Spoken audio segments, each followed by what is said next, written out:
If you're enjoying Picketed Podcast, why not sign up to our Patreon? You can get access to loads of extra stuff. You get access to extra episodes every single week. You get access to giveaways that we do. We've done giveaways on rum, giveaways on NFTs, loads of sponsorship stuff. You get access to the Discord community. You get early access on episodes that are being released. You get to ask questions to our guests. There's loads of extra stuff that you get, and it starts from just £1 a week, £4 a month. Think about it this way. Would you miss an episode of Picketed if we didn't release one? Yeah? Well, would you miss £1 if it went out of your bank account? No? Well then, get yourself signed up to our Patreon, because by supporting the podcast, you're helping to make it possible. You're helping to pay for all of the recording space and all of the equipment. So please, if you do enjoy the podcast, check out the Patreon. You get loads of extra benefits, and a big thank you from me. Enjoy the podcast. This week's podcast is brought to you by Window World. Window World are the home of rock bottom prices on all of your UPVC windows, doors and conservatories. Right now they're doing a very special deal where you can get 8 windows and 2 doors for only £2,495. So if you're thinking about getting new windows or doors, if you want to upgrade yourself for 2022, then get yourself down to windowworldupvc.co.uk or give them a call on 0151 531 0056. That's Window World, the home of great quality windows and doors. Welcome to Picketed Podcast. Joining us today is Canadian comic. Isn't that a surprise? Mark Hughes. Hi. Yeah. Hi. How's it going, Freddie? I've never in my life seen more Canadian eyewear. I picked you up from the train station in Preston wearing those, and I mean, I understand that over in Canada, like, this is considered normal apparel. But in Preston, it does honestly look like I was picking up like a special needs child. Yeah. Who has like, you look like you've got a really bizarre form of autism that's just like, you know, sensory through your eyes type thing. This is how I go and pick up chicks. No. Well, because then when they get off the bus with the helmet, they think I'm one of them. Oh. Right? Fuck me.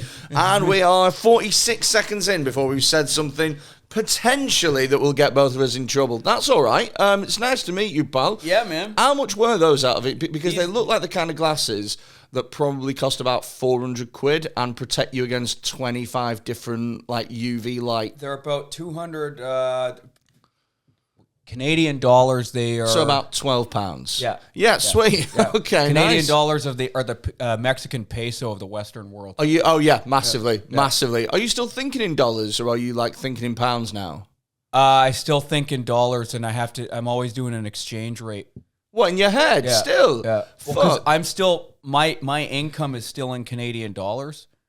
Really? Yeah, I have this online job that I get paid in. You have an online job? Yeah. What do you do online? Just answer emails for a company. Do you? That's it, yeah. That's fucking brilliant. It's pretty good. So I get paid in Canadian dollars, but so anytime I make a purchase, I have to go, okay, and roughly speaking, a pound is about 1.7 Canadian dollars right now. Oh, wow. Yeah. So quite a lot then. Yeah. Shit, man. Oh, okay. Fair enough. So it's... I mean, is everything twice as expensive as back in Canada? No, or? if you do the exchange rate, so if something's £5 here, it's about $8. Yeah, it actually all works the same. So I haven't noticed anything. One thing, food is cheaper here though. Food's cheaper here. Yeah. Oh, okay. Yeah. What, like all food or just food in general? Food in general. It's cheaper. Even like McDonald's. Yeah, even after the exchange rate, it ends up being cheaper here. That's weird. One of the reasons is because in Canada, a lot of our ingredients are imported from the States. Oh, right. Yeah. Okay. And so you got to pay I would have thought, I mean, I don't know an awful lot about Canada. I haven't been before and I have no desire to go ever. You're not missing nothing. It looks like a massive Centre Parks. That's what it is in my head. You don't know what Centre Parks is, do you? No, what's that?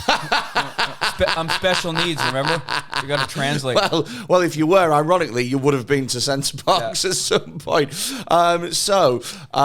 Centre Parks is sort of like a thing that middle-class families go to, where they get like a lodge in the woods, right? And they're sort of on a compound, like. and they get to do activities, but they have to pay for the activities. The activities aren't factored into the price of their holiday. Right. And so there's like archery and like fucking, I don't know, like horse riding and shit like that, and like climbing things. And in my head, that's what Canada is, but just on a massive scale. That's right. Lodges and then like outdoor activities. Pretty much. Canada's one big mountain range and prairies and coastline. It's huge. And do you know what as well? The analogy goes even further, because in the Centre Parks they have a supermarket. Right. And naturally it's the only supermarket on the compound, and so they jack the prices and that's up. So it's expensive food. So it literally is just, Canada. Everything in Canada is a monopoly too. Oh, really? Yeah, because only major corporations can afford to do business there, so they can just charge whatever they want. Legit. So here, I'll give you an example. So a cell phone tower that you have in England, the same cell phone tower you'd have in Canada. Yeah. We don't call them cell phones. We call them masties. Masties? Okay. So, I made that up. Okay. Fucking with the foreigner. Oh my God, why did I... You know what? I should have let that go for a little bit longer. I know. Then I could have gone out into the wild. Yeah, hey, look at the masty. Yeah. And everyone's like, this guy is insane. Yeah. So the cell phone tower in England and the cell phone tower in Canada, it's the same technology, it's the same infrastructure, but the people, the amount of people it serves in England is way more. Because you're more spread out. Right. So it ends up costing more to run the same thing, so they have to jack the price up, and only a few companies in the world can afford to do business there, sure. like to can afford to run. I mean, on the flip side of that though, is like if there was a zombie apocalypse, Canada is infinitely more survivable than England. Because England, if there was one zombie, like it'd get the tube, and within an hour, all of London would be gone. Right. Well, 28 days later, that's what that's all about. Yeah, totally. Whereas in Canada, like someone could attack like Vancouver, and Ottawa would get it in like 3 months. Yeah, maybe. Do you like zombie movies? Here and there on them. Dawn of the Dead, the remake, was filmed in Toronto. Oh, was it? Yeah. Oh, fantastic. There's a comic on there named Boyd Banks. He's a Canadian legend. He's not well known outside of Canada, but he's well known in Canada. And he was. Did you see the movie? Yes. He's the guy who they pulled out of the... There's a big shopping centre, wasn't there? Yeah, he's the guy they pulled out of the truck who had his leg injured, but he wasn't bitten. Oh, okay. I'm not that much of a fan of it. But if you ever watch it, you'll see it went really specific. Yeah. It went super specific. Yeah. Okay. All right, then. So you're trying to name drop, you know. Make sure I seem right. You know this comic that no one's ever heard of outside of Canada. I know him. Oh yeah. I got some big connections. Comedy. I mean, how long have you worked in the UK for now? How long have you been here for? Since January 2nd. So today's the 29th. So, right. Okay. So not really that long at all. No. Now, comedy works differently in Canada than the UK, doesn't it? Speaking of monopolies. Yes. Okay. So the fundamentals of comedy, going on stage and saying words that hopefully make people laugh. That's the same. Same no matter where you are. But it's run by a monopoly. Monopoly. Okay, so it starts with the only real club chain is a thing called Yuck Yucks. Yeah, I've heard about this. Yeah, and it's basically a monopoly. And so either you work at Yuck Yucks or you don't. And they only book their own people. Correct. And they pay so So what do you get for...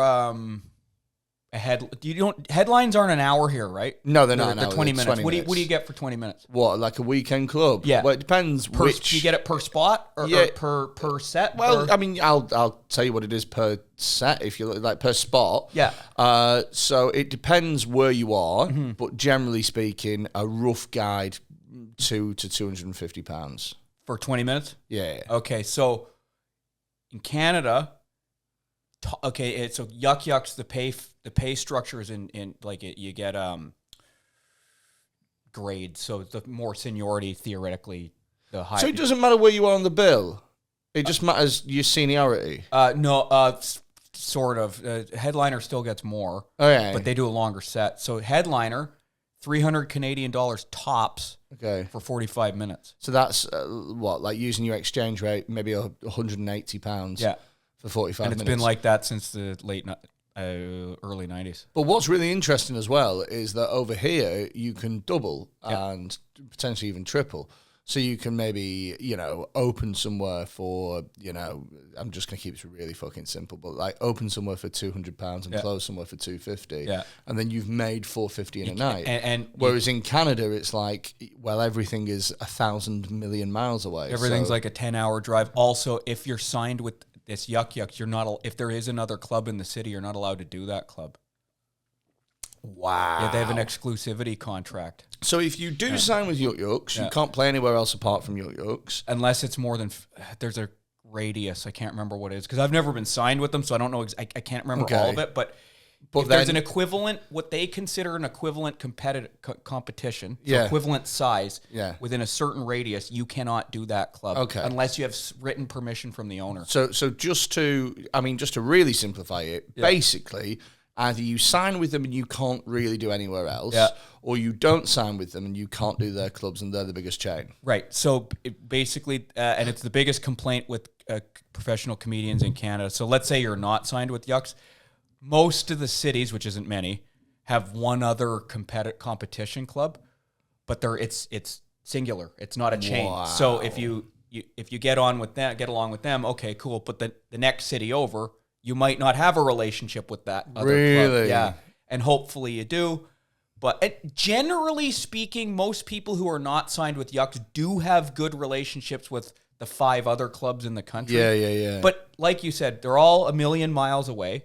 So you're eating up travel. Okay. Your travel's eaten up right away. Some of these clubs don't cover your travel either. So it's up to you to get there. Shit. And then it's like, it's one of the problems with Canada is you hear this over and over again. It's one of the best places in the world to start doing comedy. But if you want a career, it's fucking terrible. Yeah, and we tend to get, that tends to happen in England, is you tend to find every once in a while, you get a Canadian comic that moves over here and you're like, I've never heard of this person. And then it's fucking, they're amazing. Yeah. And you go, oh, fuck it. It's because there's no reason to do it. One of the things I noticed right away, if I had to make a criticism about the English comedy circuit right away, is you get a lot of people who are making money really fast. And it's like, that guy doesn't even have 5 minutes, man. Why the fuck's he? Really? Whereas in Canada, in order to start getting paid, you think there are people out here that are making like money with like open spots? Really fast, like within 6 months. And I'm not even shitting on the system necessarily. Wow. But I'm just saying it's like in Canada, you'd never see that. Really? You'd never. No, it'd take years before you start getting any money. Surely the problem then is that comedy becomes the preserve of middle classes. Because if you are somebody who is poor or from a poorer background, you can't afford to just work for nothing infinitely. And that's, or if you do, then you got to have a job during the day. Correct. And obviously, if you worked a 8-hour shift, then you ain't gonna fucking want to get in your car straight away and drive for 5 hours. And that's the problem with Canada too. Is only cunts can afford to do it, right? But that should be the motto of the country in general. And then I can get to that in a second. But why you will see some really good comics is because a lot of ones you will see who just kept doing it. There was no real incentive to keep doing it, and they powered through regardless, right? So it's like, whereas here you'll see people getting paid. You see this in the States too. They're already making money, not necessarily paying their rent money, but they're making money. And then they can start thinking, well, I'm being paid, so I'm good. It's like, I'm not even going to say you're bad, but you're not as good as you might think you are. Yeah, that's what I'm getting at. Okay, so it's an interesting sort of hierarchy over there. That's interesting. So how long are you going to be out here for then? Have you thought about that? 6 months for sure, because I signed my lease. Oh, and, really? Yeah, the statute of limitations in Canada expires then. So what's that? Sorry. Oh, just the criminal charges I'm evading. Really? So some of those special needs kids talked. No. Shit. I'm an Irish citizen, so I just, my dad's from Dublin. No way. I got Irish. So what you wanted for things in Canada? No, I'm just kidding. Oh, right, okay, I believe that. Yeah, 100%. So there you go. Revenge. Yeah. He made fun of. He gave me a word that doesn't really exist, and I told him I'm a pedophile, and he's. We're both a little gullible. Yeah. Both involved masties. So that's what they call pedophiles in Canada. That's what they call their erections. Yeah. So okay, right. So You're staying out here for 6 months, but because you're an Irish citizen, I can work and I don't have to. I'm not immigrating. I just show up and I can get the dole the next day. really? Yeah. Wow. Okay. Well, the system works. Yeah. If you have a problem with that, write your MP. It's interesting because people might, because you've had a colourful background in Canada. Yeah, I guess so. So you've been in prison. Yeah. You were an ex-heroin addict. Current heroin addict? No. No. I've been clean 15 years. Really? No, actually, no. I do notice you have a lot of equipment here. And I watched them punch in the alarm code, too. It's all insured as well. So okay, cool. Yeah, I'm not even I'll asked. sell it back to you for a smaller fee. I mean, I do. I'll also have a key as well. Right. And I keep that in my car. Yeah. So there you go. That's exactly the level of security. Yeah. I mean, if you are going to break in, can you at least steal that fucking couch? Because I've still not gotten rid of it, and it's blocking the door. Man, I don't know. I don't know if I could get any money for it. That's what the person I bought it off said. Well, after I spend all my money and I fuck my life up again, I'll have a place to sleep. God. So here's the thing. I've spoken to heroin addicts before, and I've always been curious. I mean, I've taken drugs. I've taken drugs in the past. I've taken drugs. He's in tried the them past. once or twice. I've never taken heroin's one of the ones that I've never taken. Yeah. It's always the one no one's taken. It's funny because it's the one that, generally speaking, the consequences feel like the worst. Yeah. Do you know what I mean? So with coke or something like that, I feel like you have to really sort of lean into it. Like you have to really sort of be involved in it in a couple of months, and then you're like, oh, I appear to have developed a habit. Right. You know what I mean? Yeah. I really need to knock this on the head, and that will involve some serious discipline on my part. Whereas with heroin, it feels like the kind of thing where you try it once, and then you go, I appear to be hooked for life, and the only way to not do this again is to board myself in a room for 3 weeks. Basically, train spotting. Right. I think that train spotting, it came out at a time when I was probably just old enough to watch it. Right. And ever since then, I've gone, that's the one that I don't want to... What's interesting is in all my years being in recovery, I've seen cocaine ruin more lives than heroin. Really? It's a bit more socially acceptable. Well, is it one of those where it's like, I can stop anytime I want to, I'll start? And everyone does it. And because it doesn't have as much stigma around it. And cokeheads tend to surround themselves with other cokeheads. Yeah. As long as none of them are stealing granny's purses and shit like that, none of them think they're that bad. And also as well, you go, well, I'm not as bad because my mate fucking Jimmy does even more than I do, and he's all right. But then Jimmy knows somebody. He goes, well, I'm not that bad because I've still got my house, whereas this guy... The thing I notice about the difference between heroin and coke, too, is if you do heroin, as long as you have the drug, you can kind of function. Whereas coke, the nature of the drug is, okay, every 20 minutes to half an hour, you got to do more. Yeah. And then next thing you know, you've been up for 3 days. And you're not going to work like that. Like you're fucking like your fucking jaw's going like a badly dubbed foreign film. You know what I mean? Hey boss, it was kind of an interesting week. You know what I mean? So whereas heroin, there's lots of people who do this. Yeah. And that's why like rock stars and stuff Yeah. and artists and painters and all this are quite creative, because if you keep the sweet spot, it actually opens up your mind because you have no inhibitions and you're just... Oh, okay. As long as you have the drug and you're staving off the withdrawals and you don't do too much. Okay. It I can mean, I'll be honest with like you. having a drink. I've never felt closer to wanting to try it than right now. Okay, so I'm here's like the thing spokesperson. The heroin, as a sole member of the heroin community. I've had friends who've obviously been heroin addicts or whatever, and I've sort of always asked them like, what does it feel like to try? Because that's the one that I'm curious about. What does it feel like? And they've all sort of said it's fucking amazing. Right. It's nothing comes close. Right. Nothing is anywhere near as good. Right. And like, there's a reason that everyone fucks their lives up for it. It's like sending like a coworker, if you have like a proper job, like a female coworker, a risky text, like a flirty one, and then she sends you back a nude and money. Oh, really? Yeah, it's like so the ultimate lottery. Ooh, yeah, you're like, and then yes, yeah. So it's like, so it feels like a gamble at the beginning, like a big risk that pays off massively every time. It's the ultimate. I say it. I have this these jokes I do about it on stage. But basically what it is it's, if you can think back in any time of your life where you were just worried about something, stressed out, and then comfort and relief came. It's that times a million. Like that relief. Like a giant blanket of just chill. Just, I'm okay. Really? Yeah. So it's not a buzz, it's a... Yeah, it's I can't even articulate the... This is what everyone says. And that's why you get addicted to it. Because through life, we all have stress. All the time, no matter what, no matter who you are. Imagine that's just removed. Instantly. Gone. Okay. Plus a euphoric feeling.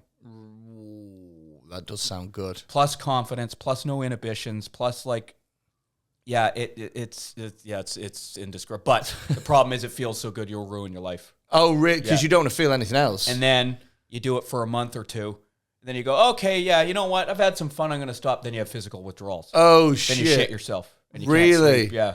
Yeah. Oh fuck! And then you're like, actually, this is making my life even worse. Yeah, now. And then you're like, okay, well, how do I make this shit and not being able to sleep go away? Okay, more heroin. Yeah, if only there was a thing that would solve these withdrawal symptoms and also make me feel really chilled out about the situation.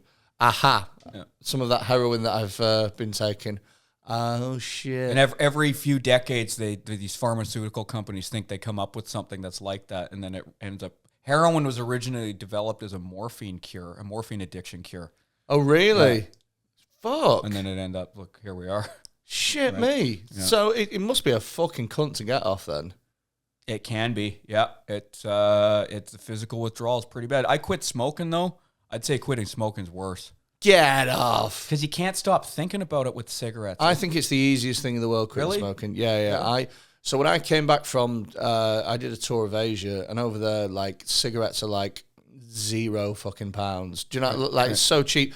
The only thing that you have to think about is, okay, well, I'll just make sure that I always have cigarettes on me. Right. Because, like, cost is nothing, so it's all about, like, just, can I be asked ever going to the shop? Right. No. So, you know, especially because there's no fucking pavements in it. Right. in the whole of the fucking Everything's continent. a rickshaw, and you just don't always feel like talking. Yeah, and it's just like, oh, God. And I don't want to have the haggle, do you know what I mean? I don't want to get someone down. because nothing's a set price. No, it's not. And I took to, I hate haggling so much. Mm-hmm. So I took to going over there, and I'd be like, look, listen, right, I know that it costs this much money. I know that it costs, say, 10,000 of whatever your fucking currency is. I will give you 15 for us to not have the conversation. Right. So you've made money. You've made even more than what... It's a 50% markup. Come on now, let's not be greedy. And then they go, nah, 30,000. And you go, fuck you. I'll go to the next person because there are millions of you. And I know that one of you... I just resent having to have this stupid conversation.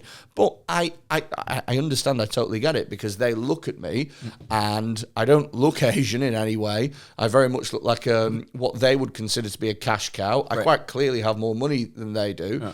And so, of course, I'm going to get ripped off. Look, I mean, at the end of the day, if I was a taxi driver and, let's say, 1 in every 4 people that I picked up were Arab sheikhs with, like, millions of pounds and Rolexes and fucking big fat gold chains and, you know, like, they were clearly billionaires, I'd be like, oh, yeah, you want a 5-minute taxi? That is £370, please. You know, because, of course, why wouldn't you try and rip people off who've got infinitely shitloads more money? Right. So I get it. I just couldn't be asked with the faff. Anyway, when I came home from Asia, I was smoking 40 cigarettes a day, and I was like, this is not a great place to be. Right, that's a lot, actually. And so I'd quit smoking before, but the problem is that I'd found it so easy to quit that I just sort of started again because I was like, fuck it.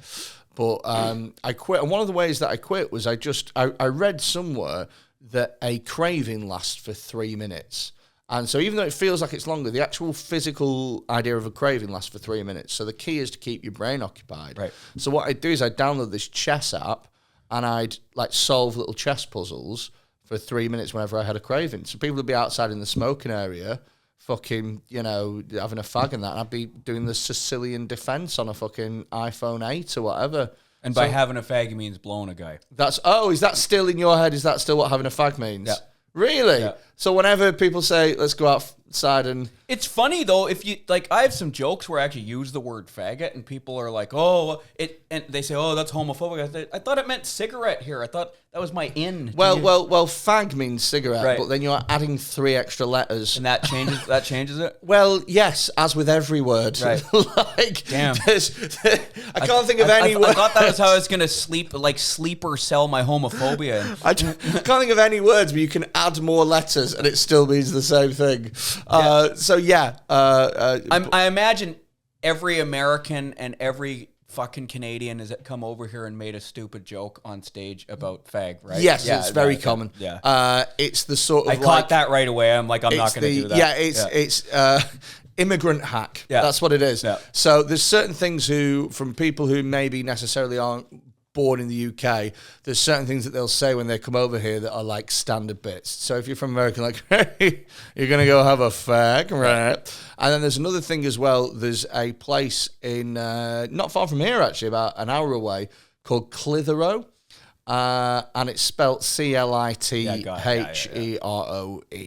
And so it sounds an awful lot like Clit Hero. And then I'm sure there's places down south, you know, in like weird places in fucking Cornwall and shit, they're called like fucking, you know, Scrumpy Bottom or something like that. So there's some shit like that gets mentioned. There's one Charlton cum Hardy. Yeah, there you go. There you go. Just outside of Manchester. So weird English place names gets mentioned. British reservedness as opposed to American over enthusiasm gets mentioned a lot. So it's like, you know, over here you guys are like this, but in America someone gives us a handshake and we're like, woo, yeah, you know, all that stuff. And then there's other stuff as well, like for example, America, New Zealand. If New Zealand comics come over here, I've genuinely lost count of the amount of New Zealand comics that have come out and mentioned about the rugby team being called the All Blacks. And the soccer team is called good God. The football team is called the All Whites, I think. And then they have something, the All Cocks as well as something. It's like, it's really like, yes, you know, like, but the thing is the audiences haven't necessarily heard That's it. true. So audiences are like, oh, this is great. It's funny and I'm learning. But comics go, oh, they're doing that. I've just come over here, set. Do you know what I mean? Yeah. Welsh people do it as well. Oh, really? Wow. So and they're just right there. Yeah, it's right there. But Welsh do a lot of like in Wales. We have a word for this, and it's like, for example, a microwave. I think in Wales is called something like a ponty ping or something like that, or something. There's lots of lovely, silly Welsh names for things that are really like, oh, what a nice little. Oh, that's quite nice. And then they build it into their set, and everyone goes, oh. Like that, and you know, so there is like standard, you know, over here, over there hack, I guess. Yeah. But it'd be the same thing as if, like, you know, as if I went out and did stand up in America or Canada and stuff. I bet there'd be things that I would mention. Yeah, it's like every fucking English guy that comes out here mentions those things. Like, oh, it's so far. The standard hack one that the English do when they get to Canada is like, oh, just so you know, we're your imperial power or something like that. Like, oh, really? Well, because the British, the Queen Empire, of England is the head of state of Canada. Yeah, that's our sovereign. Oh, really? Yeah. We're still a Commonwealth country in Canada, right? So the English will come over. They go, oh, look, I'm your leader. Some variation. Oh, okay. Yeah. God, that sounds dreadful. What a way to immediately cunt off an entire room of people. Yep. What a absolutely, because I mean the first 2 minutes of any comedy set are pretty much you going, come on, you'll like me. Come on, you're gonna like me. Right. What a weird way to go in and go, I own you all. Yep. That's holy shit, man. Yep, that's one I've seen a lot of British comics do. Yeah. Wow, that is a fucking that is a swerve. That is a fucking swerve. Have you done comedy in North America? No, I've never been to North America aside from Florida, which I don't think counts. Right. So I went to Florida when I was a kid, as I think every family is like pressured into at some point. Yeah. And then you go over and they're like, look, Disney World. And it's like, I'm 15. Like, don't get me wrong, mum and dad. I appreciate that you saved up for about 7 years to take me here, but you've missed the key childhood moment where I would have found this magical. Right, like a couple years too late. Yeah. Like I'm now more into like drinking cider and trying to finger girls. And I don't want my parents here. Yeah. Than going to Disney and, you know, getting a hug off fucking Goofy or something. Right. But I appreciate you've tried. Fun fact, is back to prison just for a second. In Canadian prisons, the word goof is a bad word to call someone. Oh, it's what, like a racial slur? Not necessarily racial. It's sort of an undefined thing that could mean sex offender, could mean like child rapist, could mean police informant, could mean thief, like prison thief. Oh, so it's like your rat. Yeah. But like it's pedo rats. Sort of, but it's very flexible. Oh, really? Yeah. So you don't need to be a rapist for me to call you a goof. Oh, okay. But if I call you a goof and you don't do anything, then you are a goof. Wow. Yeah. So you've been in prison. Yeah. How long have you been in prison for? Last time I was in for 7 years. Whoa, that's a long time. But I was in since I was a kid. Like when I got out in 2007, I had spent more than a third of my life in prison. Shit. Yeah. Do you know what is so over here? Like they say 7 years, they go, all right, okay, you get 7 years, but really you get 3.5 years, right. And it's only if you're a bit of a cunt that you get 7. So 7 means you'll do 3.5, right. But you might do 7 if you're a prick about it. So I was serving a 9-year sentence, and I did 7 of the 9. Oh, before they went, you're not a prick anymore. I got a parole, yeah, and I fucked up. Well, I'd gotten a parole before, and I robbed a bank, and then you robbed a bank, yeah, and I got sent back. Yeah, so. Yeah, I've done a couple things before comedy. I've had So you robbed a bank. Yeah. So right, okay. Yeah. I want to know everything about this because I've watched bank robbing films before. Yeah. Mine didn't look anything like that, but it was aggressive panhandling. You know what I mean? Aggressive panhandling. Yeah. So what's aggressive panhandling is a term in Canada. You have it guaranteed. You have the thing here. It's when a panhandler is just like aggressive. Oh, okay. Yeah, so I'm making fun of the bank robbery. It was so lame and stupid. I'm with you. I've heard the term panhandling before. But aggressive panhandling is like, no, give me the money. No, give it. You must have them over here where they won't take no for an answer. Yes, I know exactly what you mean. Like, okay. Yeah. I know so what you mean. I pestered the woman until she gave me money. Really? Pretty well. What, in the bank? So I just walked in. I was all fucked up on... Because I think, as far as I'm concerned, that if you manage to pester a bank clerk into giving you money... It's her fault. It's her fault. Victim blame. Yeah. No. 100% she should be sacked. In fact, if anything, 7 years prison for her for being a weak bitch this situation. Because if you went there and went... Prison will toughen her up. Give us some money. And she went, nah. And you went... Just go on. Yeah. And she went, no, I'm not giving you any money. No. And she went, go do it. Go on, do it. And you, all right then, okay. That's her fault. It was even weaker than that. So I was just fucked up and I ran out of money. So I got on a bus and I went to the bank and I leaned across the counter and I said, this is a robbery. Give me $1,500. And I didn't actually get any money though, because I was fucked up and they gave me what's called a die pack.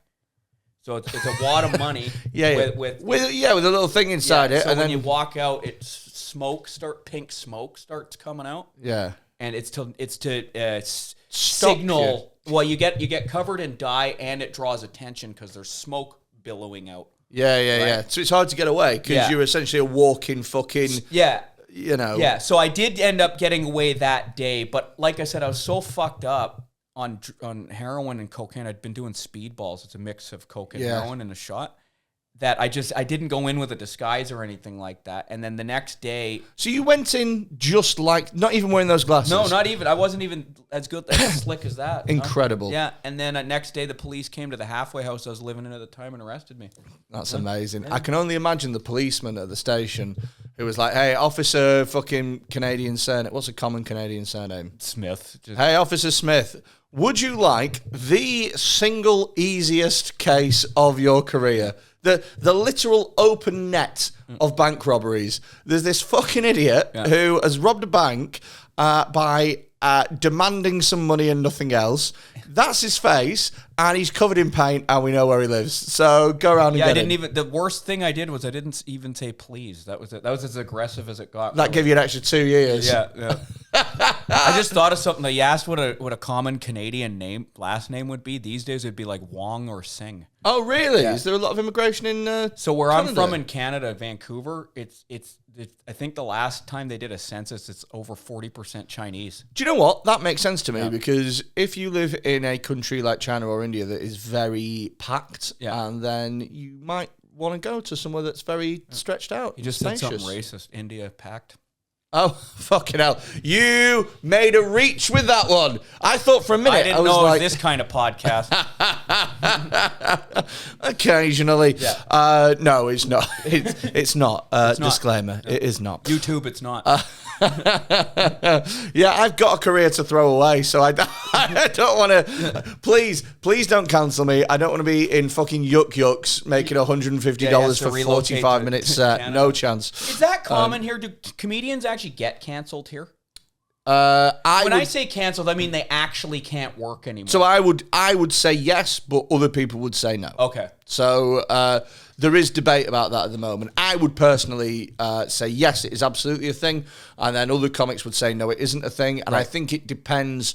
A lot of the time, I think it depends where you lie on the political spectrum of things. Right. And I think that some people have a vested interest for quote-unquote cancel culture to not be a thing. Right. And so they will look for any reason for it not to be a thing. Right. And then some people on the other side of the coin are really desperate for it to be a thing. So there are things like, for example, Louis C.K. Yeah. Now, you could argue that he got cancelled because he got dropped, his film got dropped, he got dropped from Netflix, he lost all of his opportunities.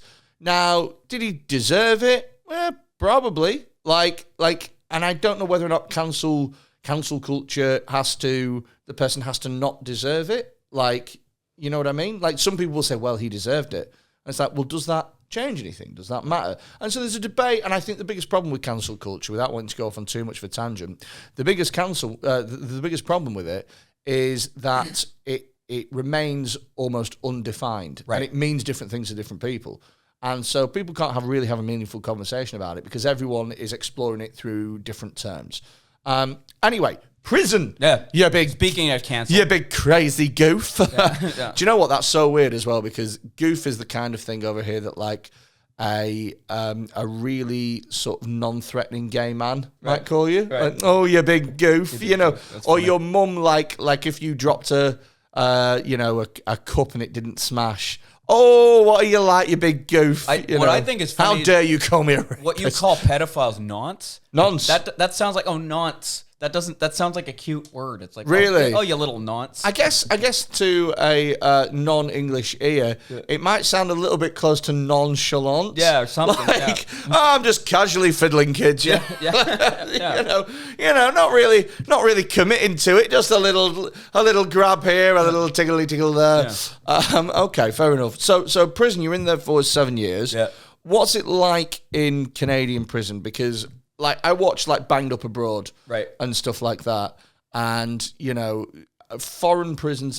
I think it's the further east you go, the worse they start to look until you get to Japan, and then they start to look better. Right, and then it turns into west. Yeah. Went so far east, it's west again. Okay, Canadian prisons are the easiest way to describe them is that they say sorry, after the rape. Oh wow! So it's polite bummage. Yeah. Shit. Sorry, hey. And, and then the shivs are made out of moose antlers and stuff. Do you know what's really interesting is so I've watched loads of prison things over here, and people go the whole being bummed in the showers thing is not. That's bullshit. Yeah, that's bullshit. No one does that. That's the first thing I get asked all the time is it's so insulting too. They go, "Were you raped?" Not even are there rapes. It's were you raped? Yeah. And I'm like, why do you think I was the one being raped? Yeah. You don't think I'm capable of a rape? Well, also as well, I think I was working out, man. If you were in prison, I think that you would be the top rapist. That's what he was gonna say. That's exactly what I was gonna say. I like big guys with beards. King of the bums. Yeah. So it's bullshit. It's total bullshit. In prison culture in Canada, if you raped someone, you're the bad guy. You'll get fucking killed for doing that. Well, they do that over here as well, is that there's a hierarchy of people. Yeah. So at the bottom of the ladder, there are like rapists and child molesters and stuff like that. And then slightly above them, but still really low, is like people who've killed like women and children. Yeah. And then slightly in my head now I'm making it up, but in my head, like fraudsters are like the nerds of the prison. Right. And then like the fucking like jocks or whatever are like the armed like the ones that have gone for GBH and stuff or whatever. And then everyone else is just kind of like, you know, normal and that. But then one old man runs the prison and he's the most unassuming old man. Right. In Canada, it's so rapists and child molesters.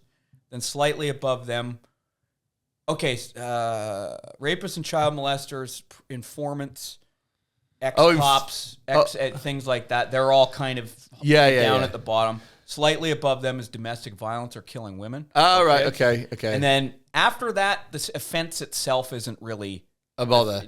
That's not what determines your social credit in prison. It's more how you conduct yourself or if you can get drugs. Oh, really? And by the way, just like in comedy, like where people will work with fucking scumbags if they have spots. Yeah. In prison, you can be the biggest child molester, but if you can bring heroin in, those kids all made it up. It's all bullshit. I mean, yes, he's a pedo, but some of the stuff that he brings in is super. Yeah, like it's something about that pedo. It makes it the heroin so much better. Each to their own. Yeah. Each to their own as far as I'm concerned, because that smack that he brings in is superb. Yeah. Is it like that here in comedy too? Like in Canada, because there's so few bookers, people will overlook the most fucking unethical scumbag behavior to work to get the like $50 spot. Is it like, or will people blacklist people who act like shit? Bookers, I mean, more than comics. Ooh, that's a tricky question. Right. That's a really tough question, actually. I would say that if you are a comedy booker who books several spots, and I'm talking maybe, you know, at least one weekly comedy club. Right. I would say that you are in a position of power where you can get away with more messed up behavior than if you are just a comic. Right. Now, what I say by messed up behavior, I mean like just being a bit of a cunt. Right, yeah. So if you are somebody who, let's say, is just a bit hard work to be around and not necessarily particularly a nice person, then people will overlook that because you've got a weekly comedy club. Right. Whereas with but the thing is number of people with weekly comedy clubs is, you know, in the tens, and number of really good professional acts is in the hundreds. Right. So naturally, you know, you're held to sort of different standards of behavior. However, if you are a comedy club who doesn't pay their acts, or if you are like the head of a comedy club and you are like, you know, like a perv or whatever, then that will, I think there will be some people that will still work for you, but the majority of good acts will swerve you because they can be booked elsewhere. See, the thing is in Canada, because there's so few, all the problems in Canadian comedy come from because there's scarcity. Yeah. So we can be, and this is one of the things I hated about doing comedy in Canada. We could be comedy buddies, right? Right. Booker will rip me off. Yeah. And you'll be like, hey, he didn't rip me off though, bro. And I'm like, come on, man. Fuck. Like, he's going to keep ripping people off if you work for him. Well, that's literally exactly what happened. Oh, God. It's literally exactly what happened with jonglers. So. Okay. Yeah, I heard of them. Do you know Ron Vaudry? Did you ever meet him? Yes, briefly. Yeah, he told me about this. Sure. But I don't know.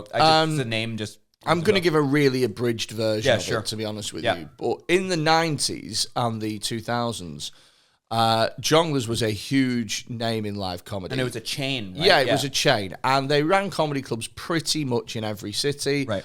Packed out. They were never the best. Some of the gigs were superb. Some of them were fucking shit. Yeah. But there was some dodginess and they relaunched and, you know, whatever. And the gigs basically went on a rapid decline. I would say at around about 2004 14, maybe. And I just started working for them, right? And it used to be, again, in the 90s, back in the day, if you worked at Jongleurs, you were made. It was like being made in a gangster film. You were just untouchable. The gigs might not have been great, but you would be making thousands of pounds, every week, regularly. Oh, wow. The money back in the day was fucking unbelievable. Comics were on like the same money that GPs were on. It's fucking mental. Anywho, what happened is the gigs started to rapidly decline, and so to get numbers through the door, they started relying more and more on Groupon and things. Groupon is. Yep. Yeah. Yep. And then obviously, I think with stuff like that, once people know that your product is on Groupon, they are never paying full price for it again. Right. Like, for example, I can't recall the last time I had a Domino's pizza not on a Tuesday. Right. Because it's 2 for Tuesday. Right. So why the fuck would I get one on Monday? Like, when I can get 2 on Tuesday and, it's half the price or whatever. It's the same shit. Why would I buy a ticket for you full price when I know that you are going to do some sort of giveaway or it's going to be on Groupon? And so that actually shifted volume in, but they still really struggled to sell tickets. And it became a real decline where, people eventually just stopped going because the product was not great. And they struggled to pay people and they went under at some point. And they were not paying people, but then other people were still working for them because they were like, well, they're still paying me. And in the end, they went bust and went out and owed everybody money. And I think they'd been bust before that as well. Right. But the writing was so on the wall and people still continued to work for them, still continued to, put money in their pockets or whatever. And then in the end, everybody got stung. And the reality of the situation is that it never needed to go that far, because if they'd have gotten to the point where, all comics sort of sat around and said, look, listen, there's so many of us not getting paid that now none of us work there until they've cleared that backlog or whatever. Right. But the fact of the matter is that if I live 300 miles away, it's an awful lot easier for me to take a stand against a comedy club than if I live 10 minutes away. Right. Yeah. Like if it's my local and it's 10 minutes drive and they're still paying me, then I it makes it really hard for me to turn my back on it because some guy 300 miles away has got beef. Right. Do you know what I mean? Yeah. And so that's how it. And there was another comedy club like that called Rip Roar in Bristol, and they stopped paying people, and it's a tricky situation. But to answer the question that you asked 40 minutes ago now, because I feel like I've been talking for so long, yeah, generally speaking, promoters can get away with more, but that's because there's less of them. Right. But I don't think that they can get away with as much, or at least I'd like to think that they can't get away with as much nefarious shit as what they used to. Right. So, cool. yeah. Yeah, I noticed comics do seem to protect the money more here, which I like. I like a look at that. Like bringers are looked down upon and stuff like that. Outside of London, bringers don't happen. Yeah, and it's like I've just seen conversation on those forums where like people will jack someone up if they're trying to do something kind of like where the pay isn't good or it's kind of has a quasi scam kind of a because you have to keep a standard. Yeah, you have to keep a standard, and the way that this circuit is built is that everyone kind of knows each other, and everyone's kind of your reputation does genuinely it means a lot amongst other, not necessarily open micers, but amongst professional comics, the reputation does mean a lot. So, for example, I had an inquiry literally yesterday from a person that's opening a comedy club in Dubai, and the money is good, but they just seem a bit dodgy. Right. There's just little things that they're saying that don't make total sense to me. Like they're saying oh, we're going to have 2 comedians and a host, brackets, we already have a compere. And it's like, well, why would you want 2 comedians and a host? If you have the host is the compere, like what the fuck are you talking about? Right.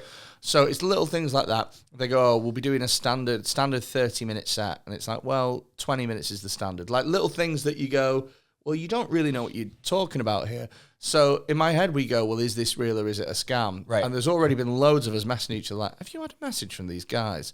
What do you think? Like, do you know, because it's all interconnected. Right. Like, I'm waiting on payment at the moment from a couple of comedy clubs, and you know, I already know loads of other people that are waiting on payment from the same people, because you know, we all sort of talk in a way, and you know, it all gets connected. You don't even have to reach out to people. You know, I mean, I don't really send people messages. I'm like, have you been paid from so and so? I just don't. But it just comes back to you. Do you know what I mean? Like in conversation or whatever. So I think the circuit being hooked up in that regard is a good thing, and it's a way that you keep the standards. So far, I've seen, from just coming from Canada, I see it's a superior system you guys got over here. Mm-hmm. And again, a lot of it boils down in Canada. It's just scarcity. Yeah. It's just the biggest problem. And if you have scarcity, then you have more unscrupulous behavior and more like step on your face kind of, I don't give a shit about you, it's all about me at all times. And I know comics are like that sort of inherently, but it's when you're all fighting over crumbs, it increases that kind of shit. The problem with everything is a lack of competition. Right. So, I mean, at the moment, if there's one comedy club in a city, then you kind of have to be bound by the rules of whoever it is that owns that comedy club. Right.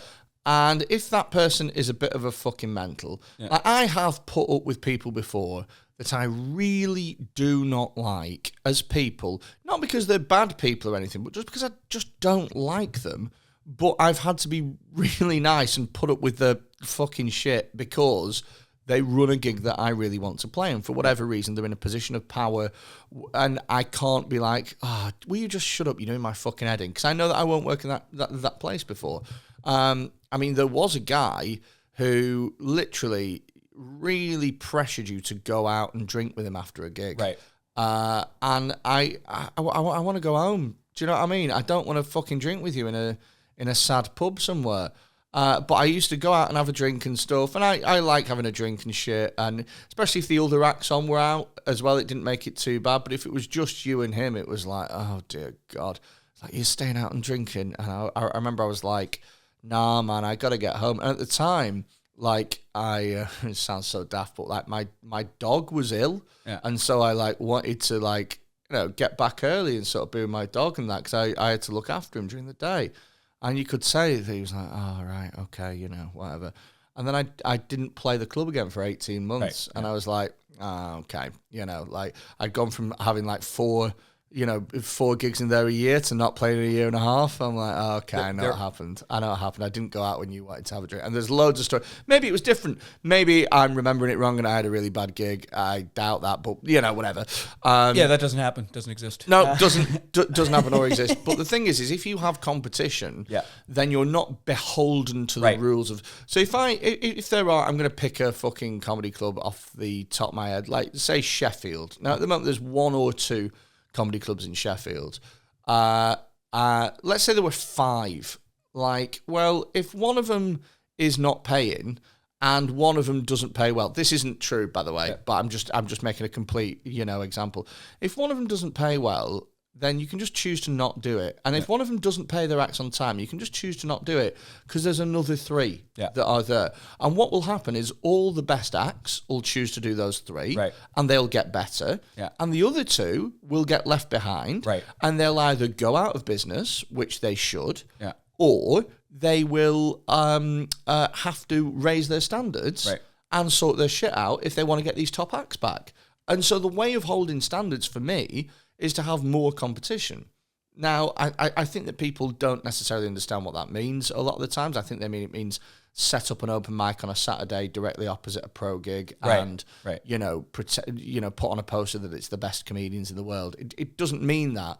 And I would definitely feel an awful lot different if I ran a weekly comedy club.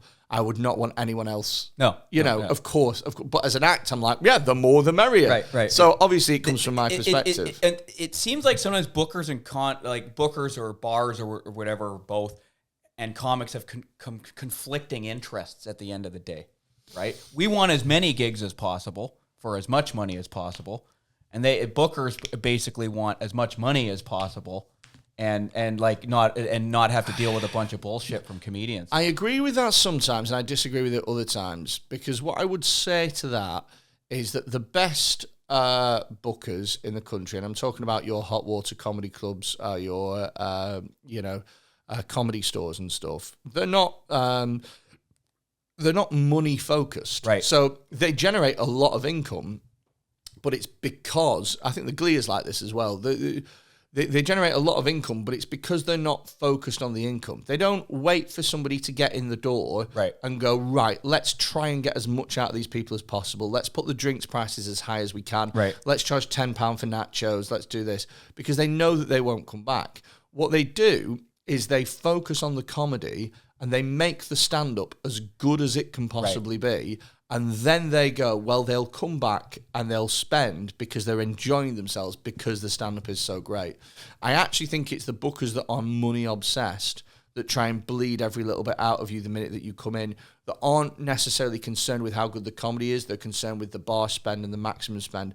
Those are the ones that end up struggling because people don't come back. Right. And that's what you need. You need the return customers. 100%. So I don't necessarily know whether or not it is bookers and agents that have, bookers and comedians that have a conflicting interest. I definitely think bookers and agents have conflicting interests. Oh, okay. It baffles me when people are like, I'm the agent and I also book this comedy club. And it's like, what? Like, it doesn't make any sense. I understand it sometimes, again, like I say, with some of the bigger agencies and stuff, if you've got like big comedians on your books, you know, you can sort of say, well, I'll get them to play your clubs, you know, right. I get that. But just like a standard agency and stuff, surely as a booker, your job is to get the best acts for the money that you're being given, right? You know, from the venue. And if you're an agent, then your job is specifically to promote your own acts, right?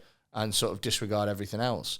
And so how can you do those two things properly? Either you're going to book a gig and just put your own acts in because that's you being an agent, right? Or you're going to disregard them and book appropriately. That's you being a booker. But then you're actually you're like fucking your So roster. how do you fucking work for that? I don't know, man. See, I guess because the thing is in Canada we don't have agents really.